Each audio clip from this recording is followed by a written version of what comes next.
안녕하세요. 6월 24일 목요일 새벽 예배를 하나님께 올려드립니다. 기도하십니다. 참 좋으신 주님 감사합니다. 우리를 이 아침에도 말씀으로 하루를 시작하며 주님 바라보게 하시니 감사합니다. 세상의 유혹과 마귀의 권세가 우리를 덮치려고 덤벼들지만 우리의 대장 되시는 예수님을 바라보며 오늘도 믿음으로 우리의 앞날을 주님께 맡기고 올려드리며 성령의 인도하심을 받기를 소망하옵나니 기름 부으시며 지혜와 계시의 정신을 허락하셔서 깨닫게 하시고 진리의 길 걸어갈 수 있도록 하나님 동행하여 주시옵소서. 감사드리옵고 예수님의 이름으로 기도했습니다. 아멘. 우리 예찬송가 502장, 새찬송가 445장, 태산을 넘어 험곡에 가도 태산을 넘어 험곡에 가도 가운데로 걸어가면 주께서 항상 지키시기로 약속한 말씀 변치 않네. 하늘의 영광 나의 맘속에 차고도 넘쳐 할렐루야를 힘차게 불러 영원히 주를 찬양하리. 캄캄한 밤에 다닐지라도 주께서 나의 길 되시고 나에게 밝은 빛이 되시니 잃어버릴 염려 없네. 하늘의 영광 나의 맘속에 차고도 넘쳐 할렐루야를 힘차게 불러 영원히 주를 찬양하리. 광명한 그린 마음의 바다 찬란한 천국 바라보고 할렐루야를 힘차게 불러 날마다 빛에 걸어가리. 하늘의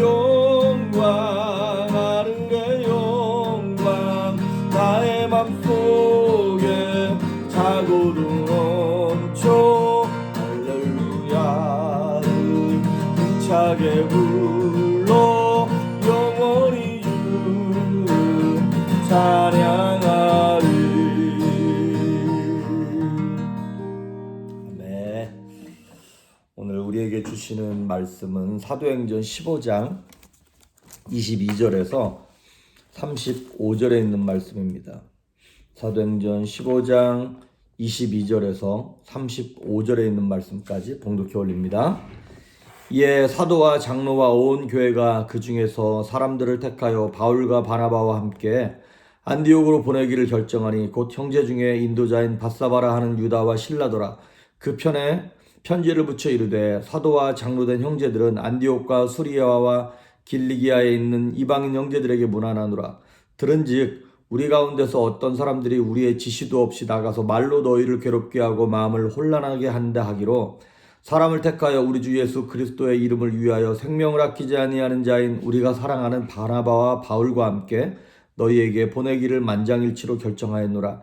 그리하여 유다와 실라를 보내니 그들도 이 일을 말로 전하리라. 성령과 우리는 이 요긴한 것들 외에는 아무 짐도 너희에게 지우지 아니하는 것이 옳은 줄 알았노니 우상의 제물과 피와 목매어 죽인 것과 음행을 멀리할지니라. 이에 스스로 삼가면 잘 되리라. 평안함을 원하노라 하였더라. 그들이 작별하고 안디옥에 내려가 무리를 모은 후에 편지를 전하니 읽고 그 위로한 말을 기뻐하더라. 유다와 실라도 선지자라. 여러 말로 형제를 권면하여 굳게 하고 얼마 있다가 평안히 가라는 전송을 형제들에게 받고 자기를 보내던 사람들에게로 돌아가되 바울과 바나바는 안디옥에서 유하며 수다한 다른 사람들과 함께 주의 말씀을 가르치며 전파하니라. 아멘. 어제 보았던 것처럼 1차 예루살렘 총회가 참 긴장되고 아주 심한 아주 이렇게 뭐랄까요, 첨예한 그 의견 대립이 있었는데도 불구하고 하나님의 은혜로 정말 은혜롭게 잘 마무리가 되어졌어요. 그러고 난 다음에 예루살렘에 내려왔던 바울과 바나바는 다시 안디옥으로 올라가야 되고, 그리고 올라갈 때 바울과 바나바만 올려보내는 것이 아니라 예루살렘 교회에서 리더 역할을 감당하고 있던, 오늘 여기 나와 있는 이제 유다라고 하는, 바사바 유다라고 하는 사람과 실라, 이 두 사람, 이 사람들에 대해서 32절을 보니까 선지자라 그랬어요. 그러니까 초대교회 때 아주 영적으로 영향력 있는 초대교회 리더들이에요. 이 두 사람을 함께 바울과 바나바에게 보내서 이제 올려보내가지고 예루살렘 총회가 어떻게 은혜롭게 끝났는지, 그리고 안디옥 교회와 이방인 성도들이 갈등하던 것들을 어떻게 결론을 냈는지에 대해서 이렇게 힘을 실어주는 내용입니다. 그러니까 그동안 이방인 성도들에 대하여 율법도 지키고 할례도 받아야 된다라고 잘못 가르쳤던 그 가르침으로 인한 혼란을 아주 지혜롭게 극복한 내용입니다.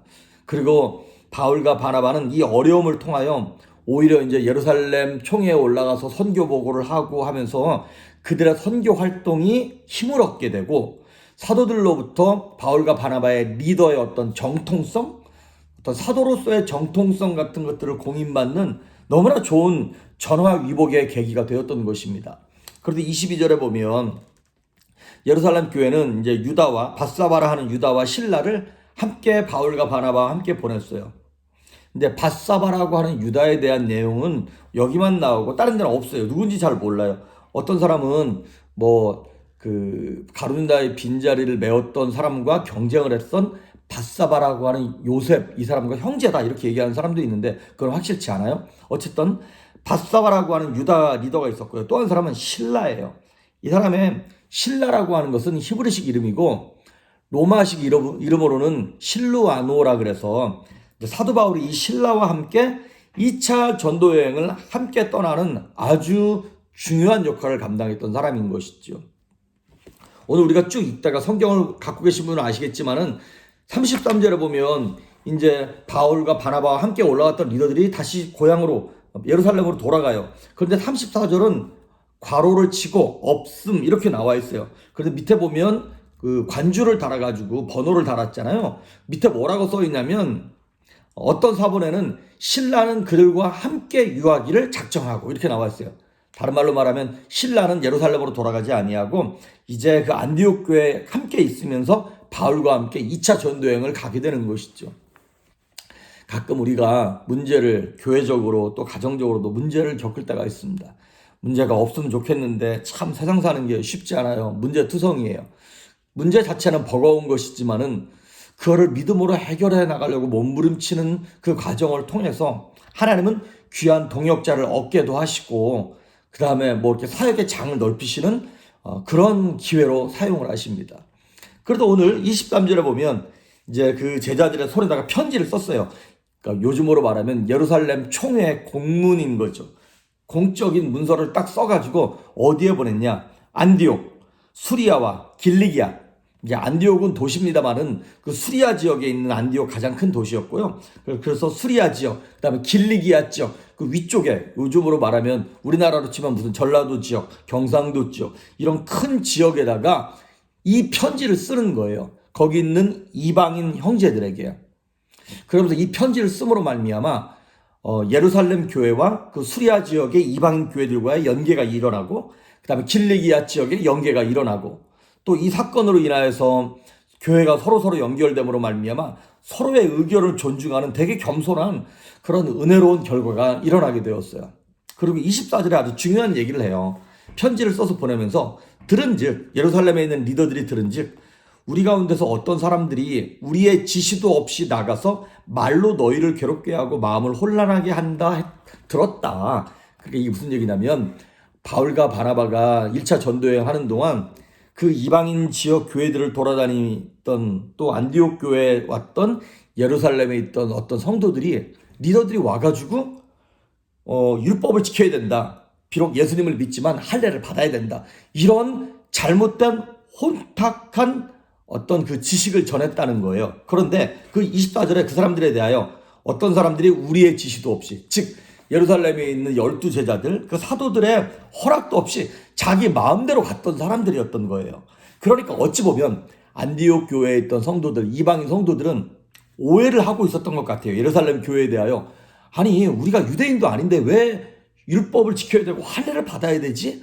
이거 예수님을 너무 좋은 분인데 이런 쓸데없는 것들 가지고 왜 우리를 자꾸 목죄지? 라고 예루살렘에 있는 리더들, 예루살렘 교회들을 오해했던 것 같습니다. 그래서 편지를 써서 아니다, 그 사람들은 우리가 보낸 사람들이 아니야. 그 사람들이 너희를 혼란하게 하고 혼탁하게 했지. 걱정하지 마. 이제 우리가 확실한 표준을 정했어. 그러면서 이제 25절에 보면 이렇게 나와 있어요. 사람을 택하여 우리 주 예수 그리스도의 이름을 위하여 생명을 아끼지 아니하는 자인 우리가 사랑하는 바나바와 바울.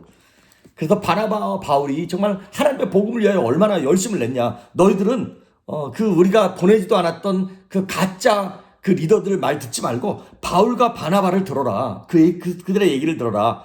그래, 너희에게 보내기를 만장일치로 우리가 결정했다. 그러면서 예루살렘 교회가 바나바와 바울에게 힘을 실어주면서 안디옥 교회에게 자유함을 허락해 줍니다. 그러고 나서 28절 29절이 이제 그 대신 우리가 어제 얘기했던 것처럼 율법을 안 지켜도 되고 할례 안 받아도 돼. 하지만 욕이라는 것 몇 개만 우리가 정한다. 그것이 여러분 뭐였습니까? 우리가 어제 보았던 것처럼 우상의 제물에게 드렸던 금식 가능한 먹지 말고 목매어 죽인 거 피쳐 먹지 말아라. 그 다음에 음행을 피하라. 근친상간이라든가 혼전, 성관계 이런 것들 다 피하고 가정을 거룩하게 여기라. 이런 도덕적이고 윤리적인 몇 가지만 우리가 지키면서 덕을 세우자. 세상 사람들보다는 도덕적인 기준은 우리가 좀 높아야 되지 않느냐? 이런 권면하는 말로 바울과 바나바와 그 다음에 유다와 실라를 통하여서 예루살렘 교회에 공문을 보내게 됩니다. 그러므로 이제 진리를 딱 이렇게 정해준 거죠. 그렇습니다. 표준을 정해줬잖아요. 근데 그 표준을 정해줄 때 막 내 생각 이런 거를 막 내놓는 것이 아니라 하나님 그리고 진리 이런 것들을 사모하잖아요. 그러면 아무리 막 서로 첨예하게 싸우고 의견이 안 맞아도 결론은 최상의 결론을 얻게 하더라고요. 짧은 시간 목회를 하면서 느끼는 거예요. 제 생각이 다를 수 있고 성도들의 생각이 다를 수 있어요. 그럼에도 불구하고 정말 그 갈등이 있어요. 그리고 막 마음이 불편해요. 근데 그런 과정 속에서 하나님의 뜻만 구하는 거예요. 내가 기분 나쁠 수는 있어. 그리고 잠시 약간 자존심이 상할 수는 있어. 하지만 계속 뭐만 구하는 거냐면 진리만 사모하는 거예요. 하나님의 뜻이 이루어지기만을 계속 기도하잖아요. 그러면 참 신기하게도 베스트의 결과가 항상 나오더라고 하는 것이죠. 그래서 처음에는 막 이방인 성도와 유대인 성도들 간의 갈등으로 막 불편했는데 그 문제를 해결하는 과정에서 유대인 성도들도 그렇고 이방인 성도들도 그렇고 함께 받아들일 수 있는 표준이 만들어지는 것입니다. 그렇습니다. 진리만을 붙잡을 때, 말씀만을 우리가 붙잡을 때 하나님이 사람을 만져주세요. 그리고 환경을 열어주세요. 여러분 그 미생이라고 하는 드라마에 이제 바둑 두던 사람이 회사에 들어가서 막 하는 얘기잖아요. 근데 그 대사 가운데 이런 대사가 나와요. 꼼수는 정수로 받는다. 묘수는 정수로 받는다는 거예요. 우리가 막 환경이 어렵고 문제가 꼬이고 막 어렵고 스트레스를 받잖아요. 그러면 사람들은 그 어려운 순간을 모면하기 위하여 거짓말을 해요. 꼼수를 써요. 그리고 요때 잠깐 막 그때만 모면하려고 그래요. 한두 번은 벗어날 수 있습니다. 그런데 이 영적인 일이잖아요. 마귀가 우리보다 똑똑합니다. 그러면 한 번 거짓말해서 그 순간을 모면하잖아요. 그럼 두 번째 상황이 닥칠 때는 이제는 10개 거짓말을 해야 돼요. 세 번째는 100개의 거짓말을 하면서 점점점 나의 운신의 폭이 좁아집니다. 더 이상 이제 머리를 쓸래야 쓸 수 없는, 차라리 처음에 미안하다, 잘못했다, 처음에 이것이 하나님의 뜻이다, 좀 관계가 어그러지고 힘들어도 하나님이 원하시는 것이 이거다라고 진리를 쫓아가면 하나님이 베스트를 뽑아주시는데, 우리가 꼼수를 가지고 인간적인 방법을 가지고 자꾸 그러면 더 어려워지더라고요. 다니엘도 그렇고 요셉도 그렇고 진리를 얘기합니다. 믿음을 얘기합니다. 내 인간의 안위와 어떤 막 이런 것들을 생각하지 아니하고 진리를 붙잡았을 때 하나님의 환경 열어주십니다. 오늘 다른 거 잃어버리셔도 괜찮습니다. 이것만 기억하십시오. 꼼수는 정수로 받는 거예요. 정면 돌파해야 되는 것입니다. 진리를 붙잡아야 되는 것이에요. 그래서 결론이 뭐냐? 31절에 나와 있어요. 이렇게 나와 있어요. 31절. 그 편지를 읽고 그 위로한 말을 기뻐하더라. 안디옥 교회 교인들 다 그 얘기 듣고 난 다음에 바울과 바나바를 보내놓고 도대체 이게 어떻게 결론이 날까? 얼마나 긴장했을까요? 만약에 그 이방인 성도들에게도 결론이 나기를 율법 지켜야 돼, 할례 받아야 돼, 그러면 예수 믿기 곤란해집니다. 그런데 그들이 원하던 가장 좋은 방법으로, 아니 하나님이 원하시는 최고의 방법으로 결론이 난 거예요. 그럼 다 기뻐했죠. 그리고 사실 예루살렘 교회에서 이거 결론 낼 때 그 율법도 할례도 받지 말게 하자라고 그랬을 때 그 중에서도 불편한 사람들이 있었겠죠. 근데 그 사람들도, 그 못마땅했던 사람들도 그걸 다 받아들였어요. 그리고 만장일치로 결정을 내려준 거예요. 그랬더니 결론은 뭡니까? 그 당시에는 좀 불편했을는지는 모르겠지만 지금 2000년이 지난 지금 가장 좋은 결과 아니에요? 오직 이신칭의 믿음으로 말미암아 구원받는다라고 하는 그것만 딱 남고 복음의 핵심만 남지 않았습니까? 그러니까 오늘 이 사건을 예루살렘 1차 총회를 통해서 참 겸손하게 행했던 예루살렘 교회와 안디옥 교회, 기도했던 안디옥 교회가 있었고요. 그리고 진리를 선포한 사역자들, 진리만 붙잡았던 바울과 바나바, 그 다음에 예루살렘에 있던 12제자들, 그 리더들, 그러니까 말씀과 기도만 붙잡는 거예요. 인간적인 거 필요 없는 것들 다 쳐내고 진리만 붙잡았던 거예요. 그리고 하나님께서 이 시련과 시험이라고 하는 것들을 통하여 선한 결과를 이끌어내셨다라고 하는 선하신 하나님을 우리가 모두가 볼 수 있게 되는 것입니다. 오늘 살면서 어렵고 눈물 흘리는 분들 계시죠. 이 꼬인 문제를 어떻게 풀어갈까 고민하시는 분들 계시죠. 답은 간단합니다. 하나님의 뜻을 구하는 겁니다. 진리를 찾는 것입니다. 정수, 아주 정도를 하나님께 요구하고 담대한 믿음을 달라고, 그 길을 걸어갈 수 있는 담대한 믿음을 달라고 기도하고 난 다음에 담대하게 결정하심으로 하나님의 영광이 여러분의 삶 가운데 풍성할 수 있기를 주의 이름으로 축복합니다. 기도하십니다. 참 좋으신 하나님 감사합니다. 환경이 어려워질 때마다 인간적인 방법으로 꼼수를 쓰는, 그리고 묘수를 찾는 우리 연약함이 있습니다. 주님 불쌍히 여겨 주시옵시고 말씀을 통하여 우리에게 정도를 알려주심으로 깨닫게 하시며 순종할 수 있는 믿음을 허락하여 주시옵소서. 그래서 정말 기적 같은 방법들로 환경이 열리고 문제가 풀려질 수 있도록 하나님 기름 부어 주옵소서. 감사드리옵고 예수님의 이름으로 기도했습니다. 아멘.